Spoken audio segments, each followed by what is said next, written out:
नमस्कार दोस्तों, आप सभी का स्वागत है हमारे चैनल संकल्प 25 में। दोस्तों, आज हम इतिहास का भाग तीसरा लेके आए हैं, जिसमें हम आज वैदिक सभ्यता को वन लाइनर रूप में पढ़ेंगे। दोस्तों, इससे पहले हमने पाषाण काल व सिंधु सभ्यता को वन लाइनर रूप में पढ़ा है। दोस्तों, हमारी यह सीरीज उन सभी परीक्षाओं की दृष्टि से महत्वपूर्ण है जिसमें फैक्ट बेस्ड इतिहास पूछा जाता है। तो आइए दोस्तों, बिना किसी देरी किए हुए शुरू करते हैं आज का हमारा यह भाग तीसरा वैदिक सभ्यता वन लाइनर के रूप में। दोस्तों, कॉन्सेप्ट बेस हम इसके बाद लाएंगे। यह हमारे पहले वन लाइनर की सीरीज पूरी हो जाएगी जिसमें हम इतिहास को वन लाइनर रूप में जानेंगे। तो आइए दोस्तों, शुरू करते हैं आज के वैदिक सभ्यता से संबंधित वन लाइनर प्रश्न।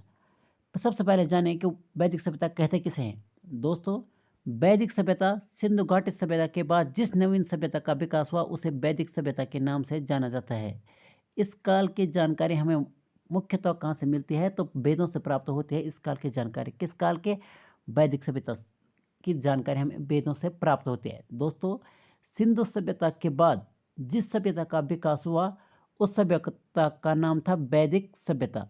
दोस्तों, सिंधु सभ्यता और वैदिक सभ्यता में एक मुख्य अंतर यह है कि सिंधु सभ्यता एक शहरी एवं नगरीकृत सभ्यता थी, जबकि वैदिक सभ्यता एक ग्रामीण सभ्यता थी। ठीक है, सिंधु सभ्यता शहरी व वैदिक सभ्यता ग्रामीण सभ्यता थी।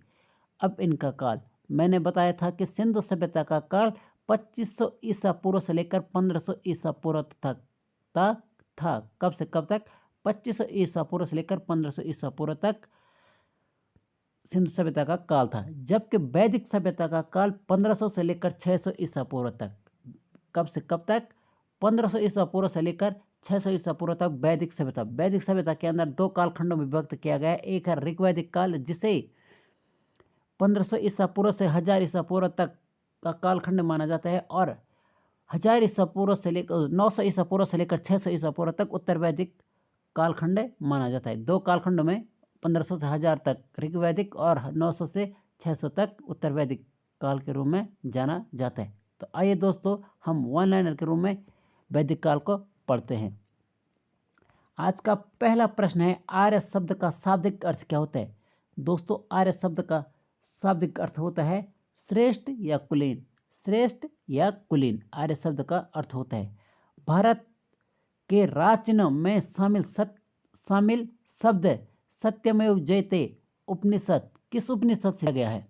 तो किस उपनिषद से लिया गया है सत्यमेव जयते? तो लिया है मुंडको उपनिषद से। किस लिया गया? मुंडको उपनिषद से। इसमें क्या लिखा है? इसमें लिखा है मुंडक उपनिषद, जबकि मुंडको उपनिषद होता है। किस विषय से संबंधित है? सूलभ सूत्र। तो सूलभ सूत्र है ज्यामिति से। किससे संबंधित है? सूलभ सूत्र है ज्यामिति से संबंधित। धर्म शास्त्रों में भू राजस्व की दर क्या थी? तो धर्म शास्त्रों में भू राजस्व की दर 1/6 थी। क्या थी? 1/6 थी। अध्यात्म ज्ञान के विषय में नचिकेता और यम का संवाद किस उपनिषद से प्राप्त होता है? तो होता है कठोर उपनिषद से। कहाँ से प्राप्त होता है? कठोर उपनिषद से। भारत का सबसे प्राचीन वेद कौन सा है? ऋग्वेद। कौन सा वेद है? ऋग्वेद। सभा और समिति प्रजापति की दो पुत्रियां थी, इनका उल्लेख किस वेद में किया गया? तो किया गया अथर्ववेद में। किस में किया गया है? अथर्ववेद में। वैदिक गणित का मुख्य अंग क्या है? तो वैदिक गणित का मुख्य अंग है सूलभ सूत्र। क्या है? सूलभ सूत्र। यजुर्वेद में किस विधि का वर्णन किया गया? तो यजुर्वेद में यज्ञ का वर्णन किया गया है, जबकि सामवेद में संगीत से संबंधित है। सामवेद और अथर्ववेद संबंधित है जादू टोना से। ठीक है, अथर्ववेद संबंधित है जादू टोना से। वेदत्रय किसे कहा जाता है? वेदत्रय कहा जाता है ऋग्वेद, सामवेद, अथर्ववेद। किसको? ऋग्वेद, सामवेद और अथर्ववेद। वेदत्रय कहा जाता है सामवेद, यज्ञवेद और ऋग्वेद, यजुर्वेद और सामवेद को वेदत्रय कहा जाता है। किसको? ऋग्वेद, यजुर्वेद और सामवेद, इसको वेदत्रय कहा जाता है। 3 वेदों को वेदत्रय कहा जाता है। फिर से सुन लो, ऋग्वेद, यजुर्वेद और सामवेद। ऋग्वैदिक काल में आर्यों का मुख्य व्यवसाय क्या था? तो वो था पशुपालन। क्या था? पशुपालन इनका मुख्य व्यवसाय था। इसमें व्यवसाय लिखा है, तो वो था पशुपालन। अस्तो म सदगमय कहाँ से लिया गया है? तो अस्तो म सदगमय ऋग्वेद से लिया गया। कहाँ से लिया गया है? ऋग्वेद से। प्रसिद्ध 10 राजाओं का युद्ध किस नदी के तट पर लड़ा गया था? तो लड़ा गया था पुरुषोणी नदी के तट पर। किस नदी के तट पर? पुरुषोणी नदी के तट पर। 800 ईसा पूर्व से 600 ईसा पूर्व के काल को क्या क्या युग कहा जाता है? तो युग को कहा जाता है ब्राह्मण युग। किसको कहा जाता है? ब्राह्मण युग। 800 ईसा पूर्व से 600 ईसा पूर्व तक के काल को ब्राह्मण युग कहा जाता है। जबकि 900 से 600 की इस खंड को क्या कहा जाता है? तो कहा जाता है ईसा पूर्व के काल को क्या कहा जाता है? उत्तर वैदिक काल। क्या कहा जाता है? उत्तर वैदिक काल। ठीक है, उत्तर वैदिक काल। ठीक है। ऋग्वेद में कितने प्रकार के देवों का प्रमाण मिलता है? तो 33 प्रकार के देवों का प्रमाण मिलता है ऋग्वेद में। ऋग्वेद काल की सबसे प्राचीनतम संस्था कौन सी थी? तो ऋग्वेद काल की सबसे प्राचीनतम संस्था थी विदत। क्या थी? विदत। क्या थी? विदत। उत्तर वैदिक काल में लिखे गए ग्रंथों का सही क्रम क्या है? तो उत्तर वैदिक काल में लिखे गए ग्रंथों का सही क्रम है वेद, ब्राह्मण, आरण्यक, उपनिषद। आरण्यक, वेद, ब्राह्मण, आरण्यक और उपनिषद। आरण्यक वनों में लिखा जाता था, उपनिषद गुरु के सामने बैठ के लिखा जाता था। वैदिक काल के कौन सी स्मृति प्राचीनतम है? तो वैदिक काल की जो सबसे प्राचीनतम स्मृति है वो है मनुस्मृति। क्या है? मनुस्मृति। पूर्व वैदिक संस्कृति काल किसे कहा जाता है? तो पूर्व वैदिक तो या ऋग्वैदिक कहा जाता है। 1500 से 1000 ईसा पूर्व के काल को पूर्व वैदिक संस्कृति कहा जाता है। जबकि 900 से 600 ईसा पूर्व क्या कहा जाता है? उत्तर वैदिक संस्कृति या काल। वेदों की संख्या कितनी है? 4। वेदों की संख्या कितनी है? 4। आदि काव्य की संज्ञा किसे दी गई है? तो आदि काव्य की संज्ञा रामायण को दी गई है। किसको दी गई है? रामायण को। ठीक है। कौन से ऋण 3 ऋणों में शामिल नहीं है? तो कौन सा ऋण है? तो वह है मातृ ऋण। मातृ ऋण 3 ऋणों में शामिल नहीं है। कौन से 3 वेद संयुक्त रूप से वैतरिक कहलाते हैं? वो तो कहलाते हैं ऋग्वेद, यजुर्वेद, सामवेद। ऋग्वेद, यजुर्वेद, सामवेद। किस वेद का संकलन ऋग्वेद पर आधारित है? तो किस वेद का संकलन ऋग्वेद पर आधारित है? तो वह है सामवेद का। किस वेद का? सामवेद का। अत्वेस्ता, अवेस्ता और ऋग्वेद में समानता है, लेकिन अश्वेस्ता किस क्षेत्र से संबंधित? जो अवेस्ता है वो ईरान से संबंधित है। जैसे भारत में ऋग्वेद है उसी तरह ईरान में क्या है? अवेस्ता। ठीक है, ईरान में अवेस्ता, भारत में ऋग्वेद। भारतीय संगीत का आदि ग्रंथ किसे कहा जाता है? भारतीय संगीत का आदि ग्रंथ ऋग्वेद को कहा जाता है। किसको कहा जाता है? ऋग्वेद को। विश्व के प्रथम प्रमाणिक ग्रंथ कौन कौन से हैं? तो वह है ऋग्वेद, सामवेद, अथर्ववेद, यजुर्वेद। कौन कौन से? ऋग्वेद, सामवेद, यजुर्वेद, अथर्ववेद। ये क्या है? प्रमाणिक ग्रंथ है विश्व के प्रथम। पुराण की संख्या कितनी है? तो 18। पुराण की संख्या कितनी है? तो 18 है। ठीक है। ऋग्वेद की सबसे पवित्र नदी कौन सी है? तो ऋग्वेद की सबसे पवित्र नदी सरस्वती है। कौन सी नदी है? सरस्वती। ठीक है दोस्तों, हम और नदियों के बारे में जानेंगे कि ऋग्वेद में और नदियाँ कौन कौन सी थी। तो और नदियाँ थी बितास्ता। कौन सी नदी थी? बितास्ता, जिसे वर्तमान क्या कहा जाता है? झेलम। क्या कहा जाता है? झेलम। क्या कहा जाता है? झेलम।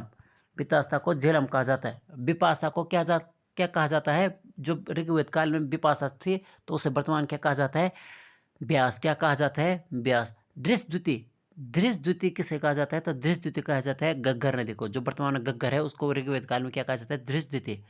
कुंभ, कुंभ नदी किसे कहा जाता है? तो कुंभ नदी कहा जाता है वर्तमान के कुर्रम नदी को। किसको कहा जाता है? कुर्रम नदी को। कुंभा नदी किसे कहा जाता है? तो जिस कुंभा नदी तो जिसको वर्तमान में काबुल कहा जाता है उसे प्राचीन काल या ऋग्वेद काल में क्या कहा जाता है? कुंभा नदी कहा जाता था। सदा नीरा किसे कहा जाता था? तो सदा नीरा गंडक को कहा जाता था। सदा नीरा गंडक को कहा जाता था। अस्कनी किसको कहा जाता था? अस्कनी कहा जाता था चिनाब को। किसको कहा जाता था? चिनाब को अस्कनी कहा जाता था। किसको? चिनाब को। ठीक है। गोमल किसे कहा जाता था? गोमल गोमती को कहा जाता था। गोमल गोमती को कहा जाता था। सिंधु किसे कहा जाता था? सिंध को सिंध कहा जाता था। ठीक है। सरस्वती को गग्गर भी कहा जाता था। सुसोमा किसे कहा जाता था? तो वर्तमान की सोहन नदी को सुषमा कहा जाता था, जो विलुप्त हो चुका है। स्वास्थ्य किसे कहा जाता था? स्वाद नदी को स्वास्थ्य कहा जाता था। ऋग्वेद की लिपि कौन सी थी दोस्तों? तो ऋग्वेद की लिपि ब्राह्मी लिपि थी। कौन सी लिपि थी? ब्राह्मी लिपि थी। ठीक है दोस्तों, तो ये नदियों के नाम थे और एक हमने लिपि पढ़ दी। कौन सी लिपि थी? ब्राह्मी लिपि ऋग्वेद काल की थी। योग दर्शन के प्रतिपादक किसे कहा जाता? तो योग दर्शन के प्रतिपादक प्रतिपादक तो वो थे पतंजलि। कौन थे? पतंजलि। गोत्र व्यवस्था का प्रचलन कब आई थी? तो वैदिक काल में आई थी गोत्र व्यवस्था, ठीक है। पूरा वैदिक आर्यों का प्रमुख धर्म क्या था? तो प्रकृति की पूजा और यज्ञ। पूरा वैदिक काल में आर्यों का धर्म क्या था? तो वो था प्रकृति की पूजा और यज्ञ। प्रकृति की पूजा और यज्ञ थे, ठीक है। कृष्ण भक्ति का प्रथम और प्रधान ग्रंथ कौन था? तो वह है श्रीमद् भागवत गीता। कौन सा है? श्रीमद् भागवत गीता। हरियाणा प्रांत में चित्रित दूसर मृदभाट स्थल किस स्थान पर हल के नए उत्खनन का प्रकाश में आया है? तो वह है भगवानपुर से। कहाँ से आया है? भगवानपुर से। आर्यों का जीविकोपार्जन का मुख्य स्रोत क्या हुआ करता? वो पशुपालन एवं कृषि। क्या हुआ करता? पशुपालन एवं कृषि। ऋग्वेद में संपत्ति का प्रमुख रूप क्या था? तो वो था गोधन। क्या था? गोधन। क्या था? गोधन। गोत्र शब्द का सर्वप्रथम प्रयोग सर्वप्रथम किस काल में हुआ? तो वह ऋग्वेद काल में। किस काल में हुआ? ऋग्वेद काल में। ऋग्वेद में कितने सूक्त पाए गए हैं? तो ऋग्वेद में कितने सूक्त पाए गए हैं? 1008। कितने पाए गए हैं? 1028। कितने पाए गए? सॉरी दोस्तों, 1028। जो 10 के युद्ध का वर्णन मिलता है तो वो कहाँ से मिलता है दोस्तों? तो मिलता है 7वें मंडल से। ऋग्वेद के 7वें मंडल से मिलता है 10 के युद्ध का वर्णन, जो कि पुष्करणी नदी के तट पर हुआ था। ऋग्वेद में कौन सी नदियां का उल्लेख अगवानी स्थान के साथ संबंध सूचक है? तो कुंभा व कुर्म। कुंभा व कुर्म। कुंभा को क्या कहा जाता था? तो काबुल। और कुर्म को क्या कहा जाता था? कुर्रम, ठीक है। कौन सा वेद गद्य रूप में रचित है? तो कौन सा वेद है? तो वह है ऋग्वेद। यजुर्वेद। यजुर्वेद गद्य रूप में रचित है। कौन सा वेद? यजुर्वेद गद्य रूप में रचित है। गायत्री मंत्र की रचना किसने की? तो गायत्री मंत्र की रचना की थी विष्णु भगवान की। विश्वामित्र ने। किसने की थी? विश्वामित्र ने। किसने की थी? विश्वामित्र ने गायत्री मंत्र की रचना की थी। ऋग्वेद के किस मंडल में शूद्र का उल्लेख पहली बार हुआ? तो वह है 10वें मंडल में। किस मंडल में? 10वें मंडल में। वर्ण व्यवस्था का सर्वप्रथम विवरण कहाँ से प्राप्त होता है? तो वो होता है ऋग्वेद के 10वें मंडल से। शूद्र शब्द व वर्ण व्यवस्था भी कहाँ से प्राप्त होती है? तो वो होती है ऋग्वेद के 10वें मंडल से। ऋग्वेद में अघन्य शब्द का प्रयोग किसके लिए किया गया है? तो किया गया है गाय के लिए। किसके लिए किया गया है? गाय के लिए अघन्य शब्द का प्रयोग किया गया है। प्राचीनतम विवाह संस्कारों का वर्णन करने वाला विवाह सूक्त किसमें पाया गया है? तो वो पाया गया ऋग्वेद में। किसमें पाया गया है? ऋग्वेद में, ठीक है। उपनिषद किस परंपरा पर आधारित है? तो उपनिषद भारतीय दर्शन परंपरा पर आधारित है। उपनिषद किस पर? भारतीय दर्शन परंपरा पर। वैदिक धर्म में किसकी समृद्धि के लिए उपासना की जाती है? तो वैदिक धर्म में प्रकृति की समृद्धि के लिए उपासना की जाती है। किस देवता को के लिए ऋग्वेद या पुरंदर शब्द का प्रयोग किया गया? तो पुरंदर शब्द का प्रयोग किससे किया गया है? इंद्र के लिए किया गया है। किसके लिए? इंद्र के लिए किया गया है। मोक्ष प्राप्ति के साधन की चर्चा किस वैदिक साहित्य में मिलती है? तो मिलती है उपनिषद में। किसमें मिलती है? उपनिषद में।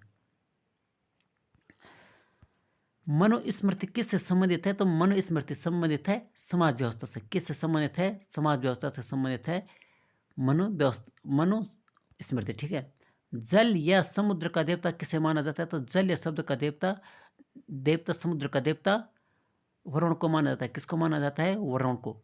ऋग्वेद का कौन सा मंडल सोम को समर्पित है? तो 9वां मंडल सोम को समर्पित है। कौन सा मंडल? 9वां मंडल सोम को समर्पित है। किस विषय से चरक संहिता नामक पुस्तक की संबंधित है? तो चरक संहिता किससे संबंधित है? तो चरक संहिता संबंधित है चिकित्सा से। किससे? चिकित्सा से। मीमांसा या पूर्व मीमांसा दर्शन के प्रतिपादक है। तो कौन है मीमांसा या पूर्व मीमांसा के प्रतिपादक? तो वह है जैमिनी। कौन है? जैमिनी, ठीक है दोस्तों। चरक संहिता नामक पुस्तक किस विषय से संबंधित है? तो चरक संहिता किस है? चिकित्सा से, हमने बता दिया। तीनों पगों में तीनों लोगों को माप लेने के कारण उपक्रम किसे कहा जाता है? तो भगवान विष्णु को क्या कहा जाता है? उपक्रम। वेदांत या उत्तर मीमांसा दर्शन के प्रतिपादक कौन से? तो थे बद्रनारायण। कौन थे? बद्रनारायण, ठीक है। आर्य शब्द किससे इंकित होता है? आर्य शब्द किसे इंकित करता है? तो आर्य शब्द इंकित करता है निर्जाति समूह को। किसको करता है? निर्जाति समूह को। प्राकृतिक स्थापित करने के कारण किस वैदिक देवता को रतस्य गोप कहा जाता है? तो रतस्य गोप कहा जाता है वरुण को। किसको कहा जाता है? वरुण को रतस्य गोप। ठीक है दोस्तों। वैदिक काल में लंबे समय तक अविवाहित रहने वाली कन्या को क्या कहा जाता था? तो अमाजु कहा जाता था। क्या कहा जाता था? अमाजु। दोस्तों हम बीच बीच में वह प्रश्न भी ला रहे हैं जो एनसीईआरटी में है और यहाँ हम उसको नहीं लिख पाए तो उसको हम बीच बीच में ला रहे हैं। ठीक है दोस्तों। वेद शब्द का शाब्दिक अर्थ हमने क्या कहा? तो ज्ञान। क्या कहा? ज्ञान। सर्वाधिक प्राचीन वेद कौन सा है? तो सबसे प्राचीन वेद ऋग्वेद है। आरंभिक वैदिक साहित्य में सर्वाधिक वर्णित नदी कौन सी है? तो वह है सिंधु नदी। कौन सी है? सिंधु नदी। सबसे पवित्र नदी कौन सी है? सरस्वती। कौन सी है? सरस्वती सबसे पवित्र नदी। उपनिषद काल में राजा अश्वपति किस राज्य का शासक थे? तो उपनिषद काल के राजा अश्वपति किस राज्य के शासक थे? तो वो थे केकई। किससे संबंधित है? केकई। किससे? केकई। ऋग्वैदिक काल के सबसे प्रधान देवता का नाम बताए जिसकी स्तुति 250 बार यानी 250 बार सूक्तों की रचना की गई। तो इंद्र की स्तुति सबसे ज्यादा बार की गई है ऋग्वैदिक काल में। ठीक है। प्राचीनतम व्याकरण अष्टाध्यायी की रचना किसने की? तो अष्टाध्यायी की रचना किसने की? पाणिनि ने। किसने की? पाणिनि ने। श्रीमद् भागवत गीता का मूल रूप किस भाषा में लिखे गए? तो श्रीमद् भागवत का मूल रूप लिखे गए है तो वो लिखे गए है संस्कृत में। किस में लिखे गए है? संस्कृत में। कपिल मुनि द्वारा प्रतिपादित दार्शनिक प्रणाली कौन सी थी? तो कपिल मुनि द्वारा प्रतिपादित दार्शनिक प्रणाली कौन सी थी? तो वो थी संख्य दर्शन। कौन सी थी? संख्य दर्शन। कर्म का सिद्धांत किससे संबंधित है? तो कर्म का सिद्धांत संबंधित है मीमांसा से। किससे संबंधित है? मीमांसा से। यज्ञ संबंधी विधि विधानों का पता किस वेद से पता चलता है? तो वो पता चलता है यजुर्वेद से। किससे पता चलता है? यजुर्वेद से। वैदिक युग में प्रचलित लोकप्रिय शासन प्रणाली क्या थी? तो वो थी गणतंत्र। क्या थी? गणतंत्र। किस वेद में जादुई माया और वशीकरण का वर्णन मिलता है? तो वो मिलता है अथर्ववेद से। किस में मिलता है? अथर्ववेद से। ऋग्वेद में कुल कितने मंडल थे? तो ऋग्वेद में 10 मंडल थे। कितने मंडल थे? 10 मंडल। आर्य भारत में कहाँ से आए थे? तो मध्य एशिया से। कहाँ से आए थे? मध्य एशिया से। एक प्रमाणिक मान्य माना जाता है। उससे अलग अलग विद्वानों ने अलग अलग जगह से बताया। किसने कहा है कि तिब्बत से आए तो किसी ने कहा कि उत्तरी ध्रुवों से आए। तो अलग अलग मान्य है पर सबसे जो मान्य कथन है तो वह है मध्य एशिया से। वैदिक काल में यव किसे कहा जाता था? वैदिक काल में यव कहा जाता था जौ को। किसको कहा जाता था? जौ को। प्राचीनतम पुराण कौन सा है? तो मत्स्य पुराण सबसे प्राचीन पुराण है। वैदिक समाज की आधारभूत इकाई क्या थी? तो वो थी कुल। क्या थे? कुल। संस्कारों की कुल संख्या कितनी थी? तो संस्कारों की कुल संख्या थी 16। कितनी थी? 16। दोस्तों कुछ ऐसे शब्द हैं जो वैदिक काल और आज का नाम उनका अलग अलग है। जैसे गाय को वैदिक काल में क्या कहा जाता था? अगण्य। क्या कहा जाता था? अगण्य। जिसका वध न कर सके उसे अज्ञेय कहा जाता था। जैसे राजा को क्या कहा जाता था? तो राजा को कहा जाता गोपा। क्या कहा जाता था? गोपा। अतिथि को गोहंता। क्या कहा जाता था? गोहंता। अतिथि को या गोहन अतिथि को कहा जाता था। धनी व्यक्ति को गोमत कहा जाता था। क्या कहा जाता था? गोमत। युद्ध को क्या कहा जाता था? युद्ध को कहा जाता गविष्टि या गेसो या गम्य। क्या कहा जाता था? गविष्टि, गेसो या गम्य। पुत्री को क्या कहा जाता था? दुहिता। क्या कहा जाता था? दुहिता। अनाज को क्या कहा जाता था? धान्य। क्या कहा जाता था? धान्य। मरुस्थल को क्या कहा जाता था? तो धनव। क्या कहा जाता था? धनव। उपजाऊ भूमि को क्या कहा जाता था? उर्वरा। क्या कहा जाता था? उर्वरा। पशुचारण योग्य भूमि को क्या कहा जाता था? तो पशुचारण योग्य भूमि को खिल्य कहा जाता था। क्या क्या कहा जाता था? खिल्य कहा जाता था। हल से बनी नालियों को क्या कहा जाता था? हल से बनी नालियों को कहा जाता था सीता। क्या कहा जाता था? सीता। दोस्तों अगला प्रश्न है, ऋग्वैदिक काल में निष्क शब्द का प्रयोग एक आभूषण के लिए होता था किंतु परिवर्तित काल में उसका प्रयोग किस धातु किस वस्तु के लिए किया जाता था? तो किया जाता था सिक्के के लिए। किसके लिए किया जाता था? सिक्के। पुरुष मेद प्रथा का उल्लेख किस ग्रंथ में मिलता है? तो पुरुष मेद प्रथा का उल्लेख शतपथ ब्राह्मण से मिलता है। किस में मिलता है? शतपथ ब्राह्मण से। ऋग्वेद में किसको युद्ध का देवता कहा जाता था? तो ऋग्वेद में इंद्र को युद्ध का देवता कहा जाता था। किसको? इंद्र को। पूर्व वैदिक आर्यों का सर्वाधिक लोकप्रिय देवता कौन सा था? तो वो था इंद्र। कौन सा था? इंद्र। आर्यों का जीविकोपार्जन यानी जीवन यापन करने का मुख्य स्रोत क्या था? तो वो पशुपालन कृषि। वो हमने पहले पढ़ लिया था। ऋग्वेद काल में जनता का विश्वास किस में था? बलि एवं कर्मकांड में। किस में था? बलि एवं कर्मकांड में। ठीक है दोस्तों। और अगला प्रश्न है, वैदिक काल में द्विज श्रेणी कौन कौन से आते थे? तो द्विज श्रेणी में आते थे ब्राह्मण, क्षत्रिय एवं वैश्य। ब्राह्मण, क्षत्रिय एवं वैश्य। और राजा की उत्पत्ति का सिद्धांत है किस ब्राह्मण ग्रंथ में मिलता है? तो मिलता है ऐत्रेय ब्राह्मण में। किस में मिलता है? ऐत्रेय ब्राह्मण में। ठीक है दोस्तों। और वैदिक युग में प्रचलित लोकप्रिय शासन प्रणाली का क्या नाम था? वंशानुगणित या राजतंत्र? क्या था? वंशानुगणित या राजतंत्र। आयुर्वेद अर्थात जीव विज्ञान, जीवन का विज्ञान का उल्लेख सर्वप्रथम किस वेद में मिलता है? तो मिलता है अथर्ववेद में। किस में मिलता है? अथर्ववेद में। ऋग्वेद में सरस्वती नदी को सर्वाधिक एवं पवित्र नदी बताया गया है। इसे नदीतमा और नदियों की माता भी बताई गई है। तो दोस्तों यह महत्वपूर्ण प्रश्न ऋग्वेद से संबंधित है, जिसमें हमने एनसीईआरटी से भी प्रश्न लिए हैं। दोस्तों एक महत्वपूर्ण प्रश्न ये भी है कि ईरान से भारत में आर्यों का आने की सूचना किस अभिलेख से मिलती है? तो मिलता है वोज़गोई अभिलेख से। किससे मिलती है? वोगज़गोई अभिलेख से। किससे? वोगज़गोई अभिलेख से। उत्तर वैदिक काल में किस क्षेत्र का आर्य संस्कृति की धुरी समझा जाता था? अंग एवं मगध को। किसको समझा जाता था? अंग एवं मगध को। तो धन्यवाद दोस्तों। यह वैदिक काल से संबंधित महत्वपूर्ण प्रश्नों की श्रृंखला थी। दोस्तों अगर वीडियो पसंद आए तो उसके लिए चैनल को लाइक एवं सब्सक्राइब जरूर करिएगा। दोस्तों धन्यवाद। इसके बाद हमारा अगला भाग आएगा जिसका आपको भी सिर्फ इंतजार रहेगा। धन्यवाद दोस्तों।